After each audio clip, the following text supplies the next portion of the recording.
नमस्कार दोस्तों, good morning. स्वागत है आप सबों का मेरे चैनल में। मैं सुरेश सर फिर एक बार आपके साथ आपकी सेवा में।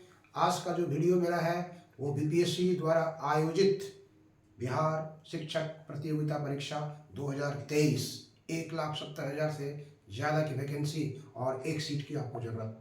लगे रहिए, सफलता मिलेगी। आज हम जो लेके आए हैं जनरल नॉलेज जीके समान अध्ययन seat number 10 without option for yourself test. ये मेरा जो चल रहा है आप सेल्फ टेस्ट के लिए आपके लिए, तो आप बिना समय गंवाए कलम उठाइए, कॉपी रखिए और टेस्ट दीजिए। डायरेक्ट आंसर लिखिए, कितना आप गहराई में है, कितना आप की तैयारी चल रही है, सेल्फ जायजा आप ले सकते हैं। आइए देखते हैं बीपीएससी बिहार शिक्षक परीक्षा 2023 सेट 10। पहला क्वेश्चन देखिए, रॉबर्ट क्लाइव ने बिहार से राजस्व की वसूली के लिए किसे उप दीवान नियुक्त किया था? रॉबर्ट क्लाइव बंगाल का गवर्नर था। उसने बंगाल में और बिहार में 2 उप दीवान नियुक्त किया था राजस्व की वसूली के लिए। तो बिहार में किसे उप दीवान के रूप में नियुक्त किया था? आपको नाम लिखना होगा। इससे पता चलेगा कि आपका मेमोरी पावर कितना तेज है, याद है या नहीं है। अगर सही है तो आप लिख लिए होंगे। बिहार में राजस्व की वसूली के लिए रॉबर्ट क्लाइव ने किसे उप दीवान नियुक्त किया था? सही आंसर है, आप मिला के देखिए, राजा सीताब राय। इसका आंसर होगा राजा सीताब राय। ये थे बिहार से रॉबर्ट क्लाइव के लिए राजस्व की वसूली करने वाले उप दीवान। अब आप मिला के देखिए आपका आंसर सही है या नहीं। दूसरा क्वेश्चन आइए देखिए, भारत में कंपनी के अधीन प्रथम गवर्नर फर्स्ट गवर्नर जनरल कौन था? ईस्ट इंडिया कंपनी हमारे देश में जब शासन करने लगी तो भारत में वो फर्स्ट गवर्नर जनरल, भारत में कंपनी के अधीन प्रथम गवर्नर जनरल कौन था? बताइए, आंसर लिखिए कॉपी में। क्या आप लिखे और इसको चेक कीजिए। और सही आंसर है वारेन हेस्टिंग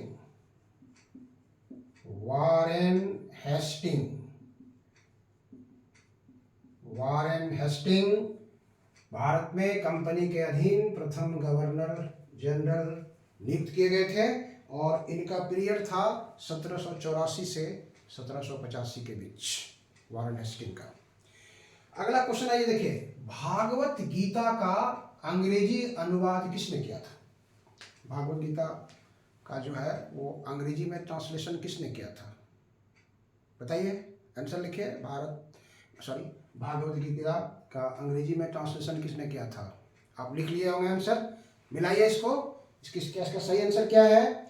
विलियम विलिकंस। क्या नाम है? विलियम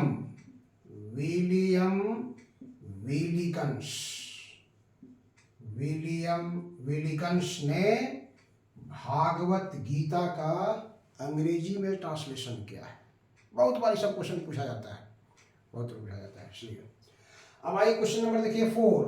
भारत के किस गवर्नर जनरल पर इंग्लैंड में महाभियोग चलाया गया था? भारत के किस गवर्नर जनरल पर इंग्लैंड में महाभियोग चला गया था, इम्पीचमेंट प्रोसेस चलाया गया था? कौन सा गवर्नर बोलिए, किस गवर्नर पर इंग्लैंड में महाभियोग चलाया गया था? याद है आपको? वारेन हेस्टिंग पर चलाया गया था। क्यों चलाया गया था?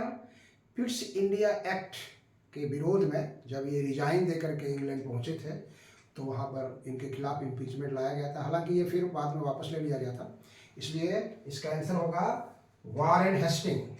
इस पर भी आंसर होगा वारेन हेस्टिंग पर इंग्लैंड में महाभियोग चलाया गया था।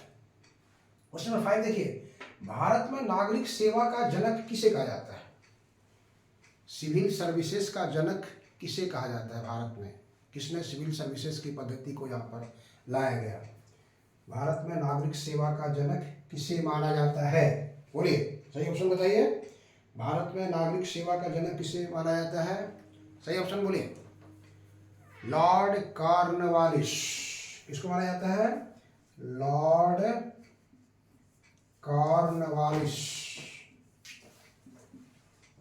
लॉर्ड कॉर्नवालिस ने भारत में सिविल सेवा की शुरुआत की थी।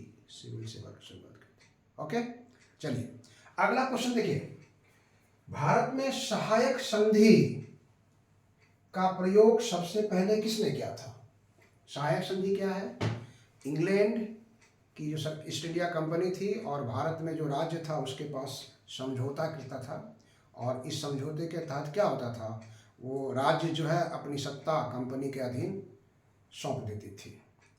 तो ये सहायक संधि का जो है सबसे पहले किसने प्रयोग किया था भारत में? भारत में सहायक संधि का प्रयोग सबसे पहले किसने किया था? आप लिख लिए होंगे। अब मिलाइए सही आंसर से। वो थे फ्रांस के गवर्नर डुप्ले। फ्रांस के गवर्नर डुप्ले ने किया था। यहाँ लिख सकते हैं आप, फ्रांसीसी गवर्नर जो भारत में आए थे, फ्रांसीसी गवर्नर डुप्ले। फ्रांसीसी गवर्नर डुप्ले ने भारत में सहायक संधि का सबसे पहले प्रयोग किया था। अगला क्वेश्चन देखिए, किस ब्रिटिश गवर्नर ने भारत में सहायक संधि का शुरुआत किया था? वो तो यानी इंडिया में जो फ्रांसीसी गवर्नमेंट, फ्रांसीसी जो आए थे व्यापारी, उन्होंने जब कैप्चर कर लिया तो उसने इसका शुरुआत किया। इंग्लैंड ईस्ट इंडिया कंपनी आई तो उन्होंने भी अपना सरकार का स्थापना कर लिया और वो भी शुरुआत कर दिए। तो भारत में सहायक संधि की शुरुआत किसने की थी? बोलिए, सही आंसर लिखिए। सही आंसर लिखिए, Lord Wellesley. Lord Wellesley. Lord Wellesley ने, ये ब्रिटिश गवर्नमेंट की ईस्ट इंडिया कंपनी ने भारत में सहायक संधि की शुरुआत की थी। Lord Wellesley. अब मिलाइए, देखिए हमारा कितना क्वेश्चन सही हुआ, कितना क्वेश्चन सही हुआ, मिलाइए। अब आइए आगे बढ़ते हैं। देखिए क्वेश्चन नंबर 8, नागरिक सेवा में भर्ती किए गए युवकों को प्रशिक्षित करने के लिए कलकत्ता में फोर्ट विलियम कॉलेज की स्थापना किसने किया था? अलग से भी क्वेश्चन पूछता है इसमें, फोर्ट विलियम कॉलेज की स्थापना कहाँ किया गया था? तो आंसर आ जाएगा कलकत्ता। फोर्ट विलियम कॉलेज की स्थापना क्यों किया गया था? तो सिविल सर्विसेज में जिसका सिलेक्शन होता था, नागरिक सेवा के लिए जिसका सिलेक्शन होता था, उसके ट्रेनिंग के लिए, उसके प्रशिक्षण के लिए। कितना क्वेश्चन बन सकता है, देख सकते हैं। फोर्ट विलियम कॉलेज की स्थापना कहाँ किया गया था? कलकत्ता में किया गया था। फोर्ट विलियम कॉलेज की स्थापना क्यों किया गया था?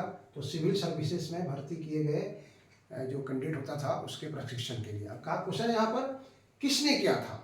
फोर्ट विलियम कॉलेज की स्थापना किसने किया था?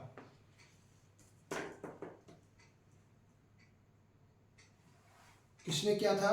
तो ये थे लॉर्ड वेलेस्ली। लॉर्ड वेलेस्ली ने ही 1800 में फोर्ट विलियम की स्थापना किया था, इसलिए इसका आंसर हो जाएगा लॉर्ड वेलेस्ली। लॉर्ड वेलेस्ली ने कब स्थापना किया था? 1800 ईस्वी में किया था। ये भी क्वेश्चन आपसे पूछ सकता है कि फोर्ट विलियम कॉलेज की स्थापना कब हुआ था, तो उसका आंसर आ जाएगा 1800। किसने किया था? तो लॉर्ड वेलेस्ली ने किया था। कहाँ किया था? कलकत्ता में किया था। क्यों किया था?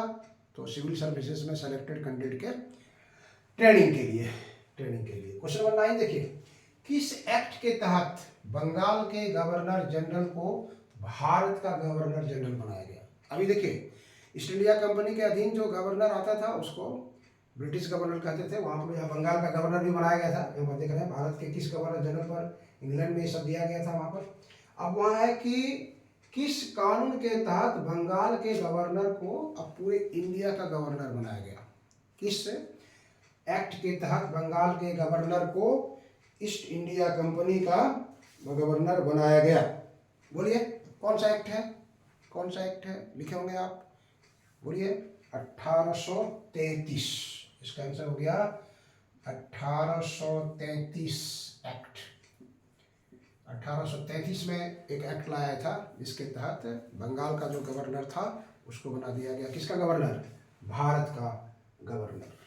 जब ये नियम आ गया तो देखिए यहाँ क्या कह रहा है अगला क्वेश्चन, भारत का पहला गवर्नर जनरल कौन था? बोलिए, बहुत बार इसको पूछता है, भारत का पहला गवर्नर जनरल कौन था? भारत का पहला गवर्नर जनरल कौन था? आप लिख लिए होंगे, याद कीजिए, बहुत बार क्वेश्चन पूछा जाता है। Lord William Bentinck. कौन थे? लॉर्ड विलियम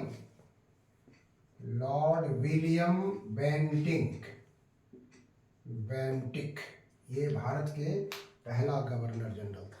अगला क्वेश्चन देखिए, राजा राम मोहन राय के सहयोग से बेंटिक ने सती प्रथा का कब समाप्त किया?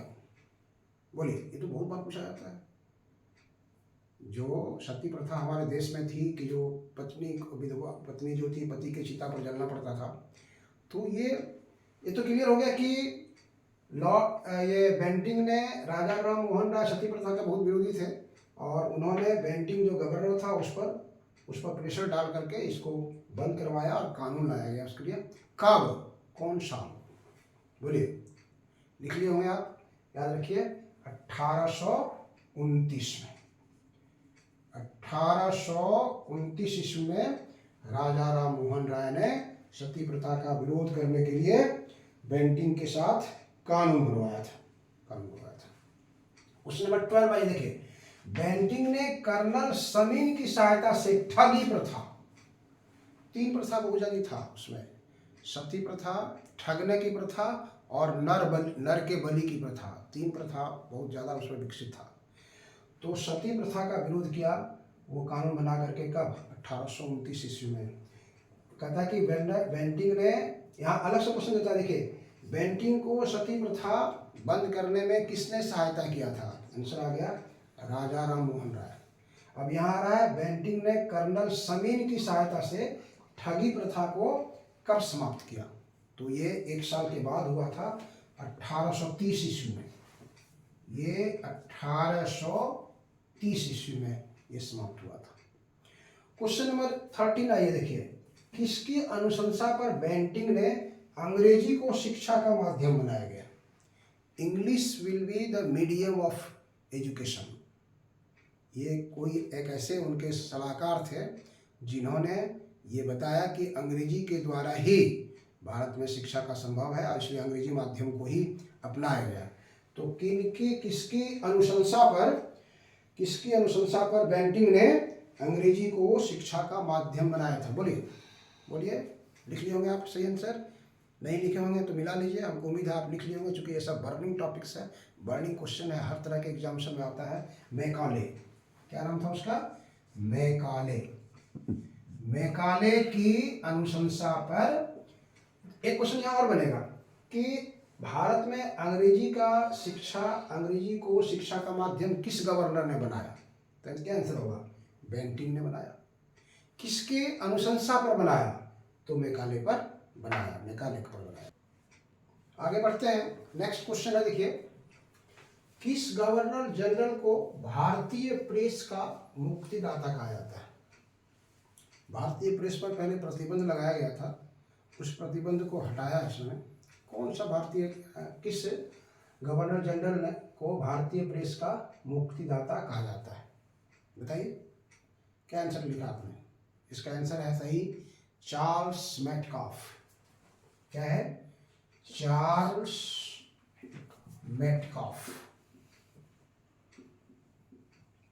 मेटकाफ ने भारतीय प्रेस पर जो प्रतिबंध लगाया था उससे उसको मुक्त कर दिया। क्वेश्चन नंबर 15 देखिए, किस गवर्नर जनरल ने नर बलि प्रथा पर प्रतिबंध लगाया? सती प्रथा, ठगी प्रथा और नर बलि प्रथा। तो नर बलि प्रथा पर किस गवर्नर ने प्रतिबंध लगाया था? कौन सा था? लिखे, आंसर लिखिए, क्या लिखे आप? Lord Hardinge. कौन थे? लॉर्ड हार्डिंग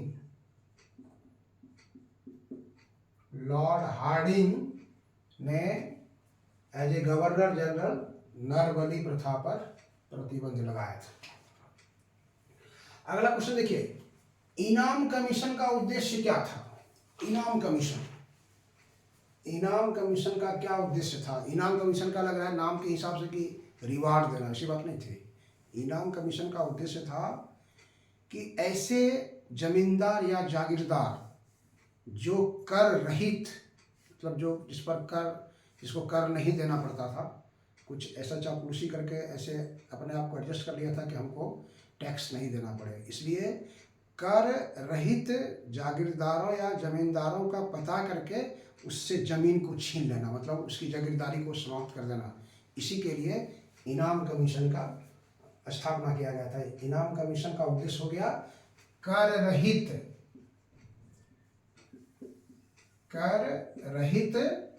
जमींदारों की जागीरदारी छीन लेना। कर रहित जमींदारों की जागीरदारी छीनना, उसको उस पोस्ट से हटा देना। मतलब किस पर कर रहित? भूमि कर रहित, यहाँ कर सकते हैं कि भूमि कर रहित जमींदारों की जागीरदारी को छीन लेना, उसका पता करके इसीलिए इनाम कमीशन का गठन किया गया था। यहाँ देखिए अगला क्वेश्चन है, ये बहुत बार पूछता है, व्यापकगत सिद्धांत किसके शासन में लागू हुआ था? व्यापकगत सिद्धांत को अंग्रेजी कहते हैं डॉक्ट्रिन ऑफ लेपेसी। किसके शासन काल में लागू हुआ था? व्यापकगत सिद्धांत का मतलब हुआ राज्य विलय की नीति। ये क्या नीति था आप जानते थे कि अगर किसी राज्य के जो वहाँ पे शासक हैं और वो निसंतान अगर मर जाते हैं, उनके वंशज कोई नहीं रहते हैं, तो उनकी मृत्यु के बाद उनके राज्य को ब्रिटिश अपने में मिला लेती थी। इसी को कहते हैं हम लोग डॉक्ट्राइन ऑफ लैप्स। व्यापकगत सिद्धांत को किसके शासनकाल में लागू हुआ था? बोलिए, आंसर आप लिखे होंगे, बहुत बार पूछा गया है। लॉर्ड डलहौजी, ये थे लॉर्ड डलहौजी के शासनकाल में ये सिद्धांत लाया गया था। अगला क्वेश्चन है, देखिए, व्यापकगत सिद्धांत के तहत सर्वप्रथम किस राज्य को मिलाया गया? जब ये सिद्धांत लाया गया तो सबसे पहले किस राज्य को उसके अंतर्गत उस सिद्धांत के अंतर्गत मिला लिया गया ब्रिटिश सरकार में? बोलिए, सही आंसर बताइए, किसको मिलाया गया? पहले लिख लिए होंगे आप इसका आंसर, बोलिए। सतारा। क्या नाम था? सतारा को सबसे पहले मिलाया गया था 1848 ईस्वी में। सतारा को सबसे पहले मिला लिया गया था 1848 में डॉक्ट्राइन ऑफ लैप्स से, व्यापकगत सिद्धांत के तहत। अगला क्वेश्चन देखिए, 1854 ईस्वी में लागू किया गया वुड डिस्पैच एक्ट, भी कहते हैं वुड डिस्पैच एक्ट किससे संबंधित है? वुड डिस्पैच का संबंध किससे है? बोलिए, आंसर लिखिए, वुड डिस्पैच का संबंध किससे है? लिखे, सही आंसर होगा शिक्षा संबंधी सुधार। शिक्षा संबंधी सुधार, इसी में से रिलेटेड है, एजुकेशन में इम्प्रूवमेंट से रिलेटेड है, एजुकेशन रिफॉर्म से रिलेटेड है वुड डिस्पैच एक्ट। अगला क्वेश्चन देखिए, किसने शिमला को भारत का ग्रीष्मकालीन राजधानी बनाया था? भारत का ग्रीष्मकालीन राजधानी शिमला बनाया गया था, किस शासक ने बनाया था? ग्रीष्मकालीन राजधानी शिमला को भारत का ग्रीष्मकालीन राजधानी किसने बनाया था? बोलिए, ऑप्शन लिखिए। आपको बता दें कि ये टेस्ट जो चल रहा है विदाउट ऑप्शन, आपको इसका आंसर लिखना है अपने से, ताकि आपका मेमोरी पावर और ज़्यादा स्ट्रॉन्ग हो सकता है। लिख लिए होंगे इसका आंसर आप, बोलिए किसने लगाया था इसको? सही आंसर लिखिए, लॉर्ड डलहौजी। लॉर्ड डलहौजी ने ही शिमला को भारत का ग्रीष्मकालीन राजधानी बनाया था। अब क्वेश्चन नंबर 21 देखिए, किसने व्यक्तिगत सिद्धांत को समाप्त कर दिया गया? तो आप देखिए, व्यक्तिगत सिद्धांत को लागू किसने किया? डलहौजी ने लागू किया। और इसके तहत पहला राज्य किसको मिलाया गया? सतारा मिलाया गया। अब कहता है कि किसने इस सिद्धांत को समाप्त कर दिया गया? किसने इस सिद्धांत को समाप्त कर दिया गया? व्यक्ति सिद्धांत को समाप्त कर दिया गया। सही आंसर लिखे होंगे आप, मिलाइए। Lord Canning. किसने समाप्त किया इसको? Lord Canning. लॉर्ड कैनिंग ने व्यक्तिगत सिद्धांत को समाप्त कर दिया। क्वेश्चन 22 देखिए, किसने और कब भारत एवं यूरोप के बीच प्रथम समुद्री टेलीफोन सेवा शुरू किया? इंडिया से यूरोप में जाने के लिए टेलीफोन सेवा, प्रथम समुद्री टेलीफोन सेवा किसने शुरू किया और कब शुरू किया था? किसने शुरू किया और कब शुरू किया था? आंसर लिखे आप, किसने शुरू किया था और कब शुरू किया था? तो 1865 में लॉर्ड लॉरेंस ने शुरू किया था। किसने? तो लॉर्ड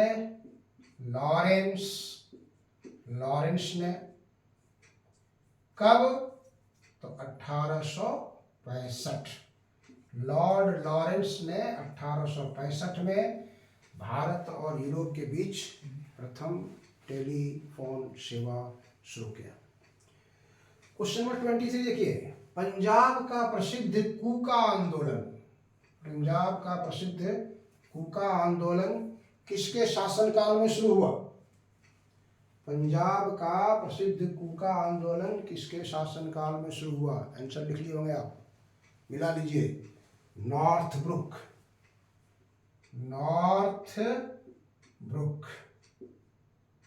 के शासनकाल में पंजाब का प्रसिद्ध कूका आंदोलन शुरू हुआ था।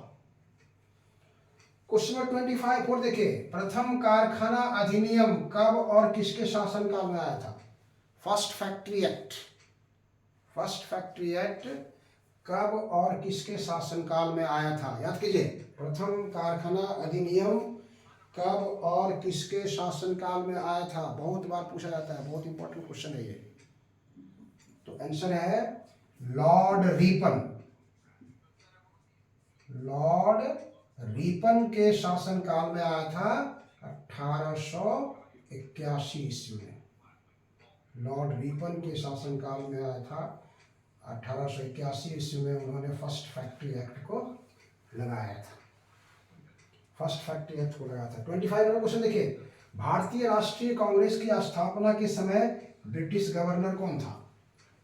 बहुत बार क्वेश्चन पूछता है। इंडियन नेशनल कांग्रेस, भारतीय राष्ट्रीय कांग्रेस की स्थापना के समय ब्रिटिश गवर्नर कौन थे? बोलिए, ये बहुत बार क्वेश्चन पूछा गया है। लिखे होंगे आंसर, आप लिख लिए। आंसर मिलाइए, लॉर्ड डफरिन। कौन थे? लॉर्ड डफरिन के समय आईएनसी की स्थापना हुई है, भारतीय राष्ट्रीय कांग्रेस की स्थापना हुई है। क्वेश्चन नंबर 26 देखिए, भारतीय राष्ट्रीय कांग्रेस की स्थापना कब हुई थी? भारतीय राष्ट्रीय कांग्रेस की स्थापना कब हुई थी? बिल्कुल सही आंसर है आपका, बताइए। 28 दिसंबर 1885 ईस्वी में। 28 दिसंबर 1885 ईस्वी को भारतीय राष्ट्रीय कांग्रेस की स्थापना हुई थी। आगे बढ़ते हैं, अगला क्वेश्चन है 27। भारतीय राष्ट्रीय कांग्रेस की स्थापना में किस अंग्रेज पदाधिकारी ने मदद किया था? इंडियन नेशनल कांग्रेस की स्थापना में एक इंग्लिश ऑफिसर थे, उन्होंने उसको मदद किया था। किसने किया था? नाम बताइए। नाम आप लिखे होंगे। A.O.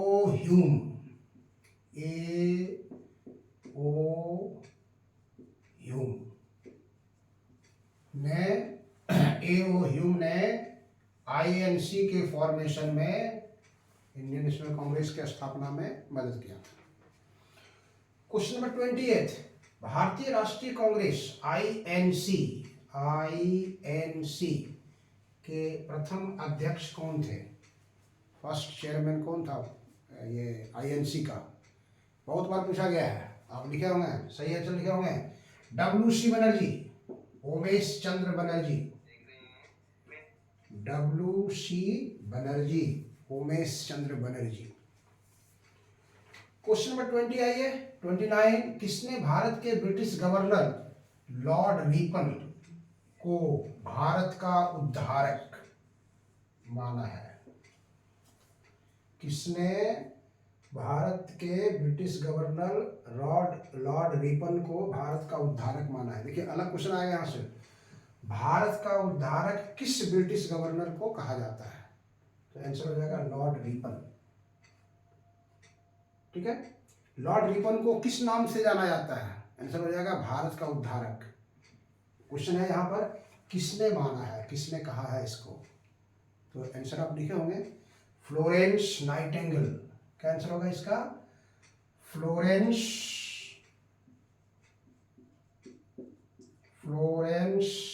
नाइटिंगेल। फ्लोरेंस नाइटिंगेल ने ब्रिटिश गवर्नर लॉर्ड रिपन को भारत का उद्धारक माना है। क्वेश्चन नंबर 30 आइए देखिए, लॉर्ड कर्जन के शासनकाल में मुख्य आयोग कौन कौन सा था और कब गठित हुआ था और उसके किसकी अध्यक्षता में गठित किया गया था? लॉर्ड कर्जन के शासनकाल में कौन कौन सा आयोग गठित किया गया था, कब गठित किया गया था और इसके अध्यक्ष कौन थे? तो देखिए 3-4 आयोग गठन किया गया था। आपके मतलब सुविधा के लिए हम सबको एक जगह रख दिए हैं। अकाल आयोग 1900 में गठित किया गया था। सिंचाई आयोग 1901 में गठित किया गया था।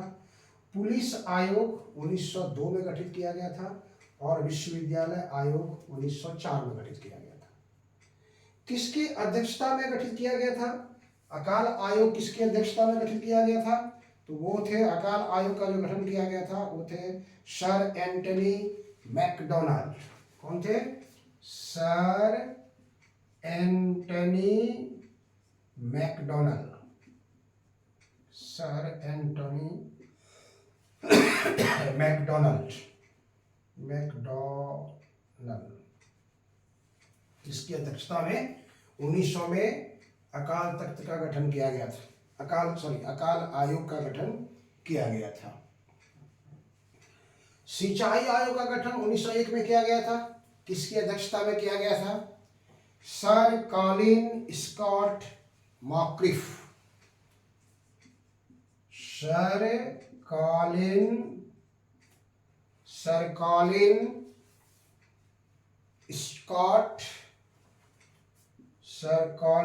स्कॉट मैक्रिफ इसके अध्यक्षता में गठन किया गया था। तीसरा है पुलिस आयोग। पुलिस आयोग का गठन 1902 ईस्वी में किया गया था और इसके साथ सर एंड्रयू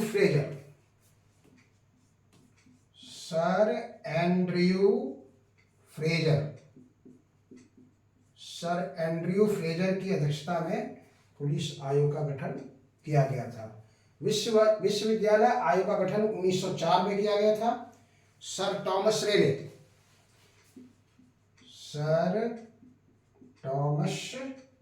रेले के अध्यक्षता में विश्वविद्यालय आयोग का गठन किया गया था। तो ये हम आपकी सुविधा के लिए एक जगह लिख दिए। अब एक क्वेश्चन हो सकता है अकाल आयोग का गठन कब किया गया था? 1900 में किया गया था। कौन से इसके अध्यक्ष? वो क्वेश्चन से बन सकता है। मतलब 4 दूनी 8 या 12 क्वेश्चन यहाँ हो सकता है। तो हम सुविधा के लिए आपके साथ इस तरह के एक साथ ले आए ताकि आपको ज़्यादा से ज़्यादा फायदा लगे। तो इस तरह का वीडियो मेरा आपकी सेवा में तब तक चलता रहेगा जब तक कि परीक्षा हो नहीं जाता है। तो आपको कैसा लगा? आपको यदि अच्छा लगे तो इसको लाइक करके, सब्सक्राइब करके और शेयर करना नहीं भूलिएगा। ये मेरे लिए एनर्जी का काम करेगा और दूसरों को भी फायदा होगा। चलिए, थैंक यू।